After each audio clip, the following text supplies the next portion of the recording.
நம்ம கவுண்டமணி செந்தில் படம் பார்த்திருந்தீங்கன்னா இந்த இன்சூரன்ஸ் மணிக்காக இறந்துட்ட மாதிரி நடிச்சிருந்திருப்பாங்க. அந்த மாதிரி உண்மையாவே ஒரு சம்பவம் நடந்திருக்கு. இந்த மாதிரி நிறைய இன்ட்ரெஸ்டிங் ஸ்டோரிஸ் தெரிஞ்சுக்கிறதுக்கு என் பேஜ் மறக்காம ஃபாலோ பண்ணிக்கோங்க. இவர் பேர் தான் ஜான் டாவன். 2002 யூகேல நம்ம ஜானுக்கு நிறைய கடன் இருந்தனால அது எப்படியாவது அடைக்கணும்னு அவரும் அவருடைய ஒய்ஃபும் சேர்ந்து ஒரு பிளான் போட்டிருந்திருக்காங்க. அது என்னன்னா, நம்ம ஜான் ஒரு நாள் கடல்ல போட்டிங் போயிட்டு இருந்திருக்காரு. அப்ப அந்த போட் உடஞ்சு போய் நம்ம ஜான் தண்ணில மூழ்கி இறந்துடுறாரு. இது வந்து உண்மையான இன்சிடென்ட் இன்சூரன்ஸ் காரங்க கிட்ட நம்ப வைக்கிறது தான் ஜானோட பிளான்.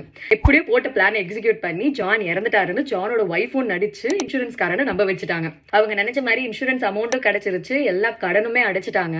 ஒரு 3-4 இயர்ஸ் எல்லாம் கழிச்சு ஒரு 2006ல இன்னும் எவ்வளவு நாள் இப்படியே இறந்துட்ட மாதிரியே நடிக்கிறது, இதுக்கு மேலேயும் இப்படி நடிக்க முடியாது, சோ அதனால யாருக்குமே தெரியாம கம்ப்ளீட்டா ஒரு புது பிளேஸுக்கு போயிடலாம் ஜானும் அவங்க ஒய்ஃபும் முடிவு பண்ணியிருந்திருக்காங்க.